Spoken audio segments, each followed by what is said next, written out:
Hey, I'm Trey, or something. I really gotta start using different languages for these intros. So, the other day, I was at this restaurant, right? I was eating some delicious ass burger with pancakes, and syrup. Just, yeah. I'm getting off topic. Okay, so, I was eating, and this guy came up to me and started talking about how good the jelly beans he ate 5 years ago were. Now, I personally have never liked jelly beans, and I've always thought they tasted weird. And that's also because of the ingredients. Jelly beans are made of a substance called known as Minna de Puyo Puyo in Japan, which translates to Everybody Puyo Puyo. Puyo Pop is a Game Boy Advance game released in 2001. Unlike the previous games, this game is brought over to the West, which makes it the first Puyo game to do so. Cue the confetti! Now, never mind, Puyo Pop when the Neo Geo Pocket Color was. Yeah, no, I'm talking about the Game Boy Advance game, not the Neo Geo Pocket Color game. Puyo Pop was developed by Sonic Team and Carrot House, and after looking them up and checking the games they've worked on, it was hilarious seeing Puyo Pop be the only game there. Is this game any good? Yes. Will it end the streak of good games now that it's done by new developers? No. Let's find out. Welcome to the first of many times you'll be seeing the screen. First thing of note, the art style has changed drastically. I've always liked this style, it feels very 2000s Flash game-esque. That and also the way expressions are drawn, but I'll get there when I actually play the game. Waiting on a title screen long enough, go and see with the tutorial. Huh? Puyo Sue? No, seriously. This is a how to play tutorial in Sue. Even the music is the same.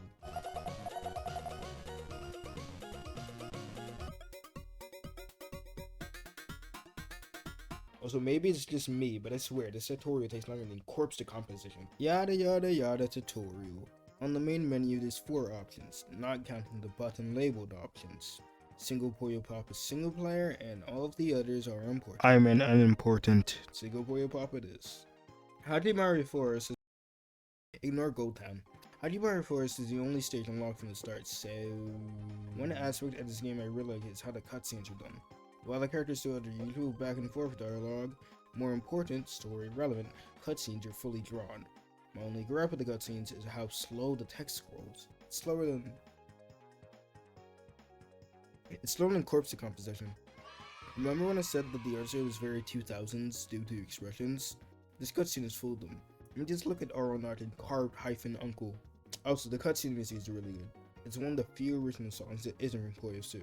Oh yeah, plot. Those exist. After Carbuncle tries eating some sort of gold bar-looking object, a gate appears behind Oro and Carbuncle. Carbuncle rushes in, prompting Oro to chase. I found a line, and so begins another strange adventure for our dear little Oro. Funny, because this is the first one. Oro and Carbuncle venture into the forest. The first opponent is Skeleton T. The round starts and...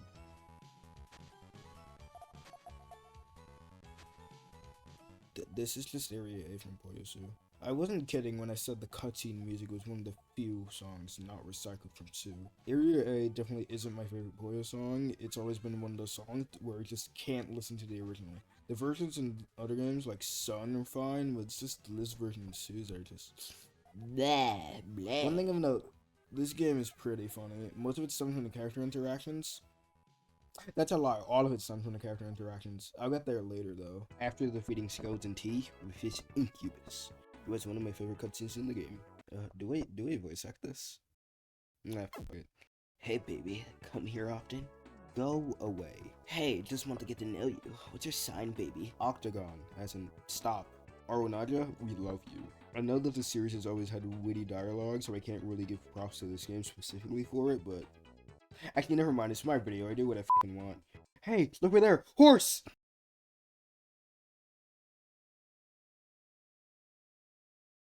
The Incubus fight went well. This fight made me realize that most of the voice acting is taken from Puyo's son. Do I care? No. Did I bring it up? Yes. Are we moving on to the next fight? Yes. The next fight is against Cerilli. The conflict is that she thinks that Oro is going to eat her because there's a story that says eating a mermaid will prevent you from aging. I love this game. I'd also like to bring attention to the battle portraits. Remember how in the previous games, the characters would have a live reaction to what was happening in battle? This game just has character stills in the middle of the screen. They don't even react, they're just JPEGs. That's one thing about this game that I don't like. This game feels kind of soulless compared to the previous games. It reuses Sue music, the characters are barely animated, and it kind of just feels like Sue, but like worse. And trust me, that isn't the last time you'll be hearing that opinion. After defeating Cerilli, Aro tells her that she just won directions. Cerilli then gives Aro the merchant rune. In my footage, it says that I got card number 3 because I had already played Hajimari Forest on the save file before. If it was a fresh save file, it would say I got the merchant rune. The merchant rune. Take a shot every time I say merchant or rune, and you'll be having violent convulsions on the floor. The merchant rune allows us to go to Gold Town. Why couldn't Aro go there before? Because the plot didn't call for it. Instead of just going from area to area, the game makes you enter your name, wait for a loading screen, go through the title screen, select single Puyo Pop, then finally select the next stage. God, why so convoluted? I hope someone got fired for that blunder. Hikimura serves as the tutorial character of this game, telling Aro and therefore the player how to deal with the mechanics of the upcoming stages. And there's also a battle featuring said mechanic. The mechanic of Gold Town is point Puyo. They don't do anything besides give points when destroyed. Amazing. I like that there's an in-universe character to explain how mechanics work instead of the game interrupting you to explain in some out-of-place segment. After defeating Kikimura, we fight Suka Tadara. The conflict of this battle is Aro's hungry, she says she wants sushi, and what's sushi made out of? Bear. Wait, wrong food. Fish, I think. Suka Tadara is a fish and he fears for his life. The round starts at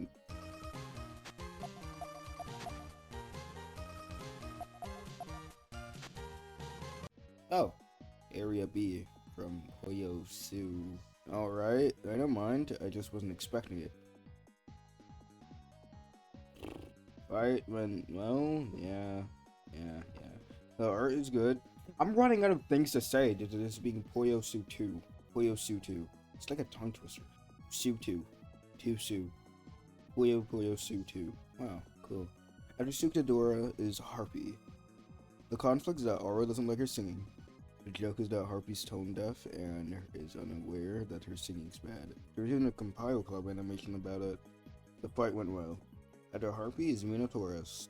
The conflict is that Aro questions how Minotaurus and Ruru's relationship is going, calling her selfish to Minotaurus. What's this series even about anymore? Fight went well, and the next one is hey, no, yeah. He's my favorite Puyo character. I hate this game. The only redeeming part about this fight is that, yep, the area C from Puyo Su.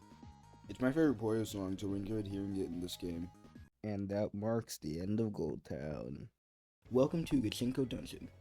Or is it the Gachinko Dungeon? The mechanic of these stages is Hard Puyo. Hard Puyo were first introduced in Puyo Su. There are stronger versions of Garbage Puyo which take 2 chains to clear. After a chain touches a Hard Puyo, it'll turn into a Garbage Puyo. 2 Puyo destroyed adjacent to it, it'll immediately be destroyed. It's always been a mechanic that I've never minded because I've always felt like it's hard to come to do with a heavily competitive and iconic puzzle game. In the next fight, Harpy makes her grand return. One thing I find funny is that Aro is the one who decides to fight her, meaning she was just fed up with her singing in the side and alive. Her. Amazing. 90% of my fights during these stages could be described with, I did a 4 chain, I won. Even with the Hard Puyo, I barely had any garbage rock on my side at all. After Harpy is Zodaima fight. He challenges Aro to a fight, and Aro just says, forget it, I'm going home. But she gives it and plays anyways. For this fight, I tried doing stairs, but the garbage actually hindered me? No way! I still got my chain off and won. Rulu is next, and she thinks Aro is on her way to see the Dark Prince. They fight. I did stairs and won. Next up is Kireko Centaurus. Kireko's talking about beauty pageants and stuff, and Aro just tells her to take her damn medicine. After the fight, Kireko gives Aro the Conjurer rune, and that allows her to go to Magical Tower. So, Magical Tower starts with more mechanics. There isn't even a new mechanic. Each round you start with Garbage Puyo on your play field. Wow, so cool. Suka Tadara is next. He again thinks Aro will eat him, but this time it's more direct, with Aro saying that she wants grilled fish. The fight went well. Incubus returns, still wanting Aro. Sadly, there's no octagon, as in stock, in this cutscene. The fight went well, and up next is Shazawiki. Irige, depending on how you pronounce it.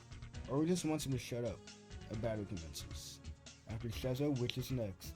This is one of my favorite cutscenes in the game, which just wants Aura to show some enthusiasm and then they can fight. After the fight, Aura gets the Monarch rune, which allows her to go to the Dark Prince's castle. Dark Prince's castle starts with the fight against Lagnus. How did he get here? Why is he here? Who knows? After Lagnus is Zodarmo. Aura upstages him by saying his line, and Cell doesn't like that, so they fight. Next up is Minotauros, who has to detain Aura until Rulu arrives. After her is that Skeleton T? He's back. I was surprised to see him as an opponent in the last few stages. I beat him. However, I can't say the same for Shezza, whom I lost to. He was the only loss I had throughout the whole playthrough, which sucks because now my pride is damaged. I won the second time though, so like I'm awesome. He wants the runes that Aura's been collecting. Aura doesn't know what it does, but she doesn't want to hand it over, so Rulu fights her. Next up one is, Dark Prince. Since the Dark Prince is evil, according to Aura, they fight. After the fight, there's another cutscene. The Dark Prince asks Aura if she found the 5 runes along the way there. She answers by asking what the purpose of them are, and the Dark Prince tells her to turn them over and line them up. It's a ticket for 2 nights at the Love Springs with the Dark Prince. Aura throws it away, leaving the Dark Prince crushed, and the credits roll. During the credits, there's a cute little animation where Carbuncle brings the Dark Prince food, but he trips it and it falls on his head. Wow, that was a lot. So, what do I think of Puyo Pop? Well, I think of this as a good game. It's not perfect. It's hard to make a bad Puyo game, and this game isn't bad, especially considering that it came out in America. It's Sue in a way, which is good. If I were to bring any Puyo game over to America at the time, it would most likely be Sue. The problem is for longtime fans though. Sure, it's a new Puyo game, but it doesn't bring much new stuff to the table. 4-player multiplayer, Super Puyo Sue Remix. Music, most of it is from Sue. This game doesn't bring much unique stuff that hadn't already been done before, and better in my opinion. The good part is that it came out in America, meaning more people were exposed to the series. Overall, Puyo Pop is a good game, although I wish it were more original, and it can get kind of boring at times. After this game, Sega wanted a clean slate. They wanted a new direction for the series. In their next game, Puyo Puyo Fever. Alright, time to go work on something fun again. See you next time. Yeah!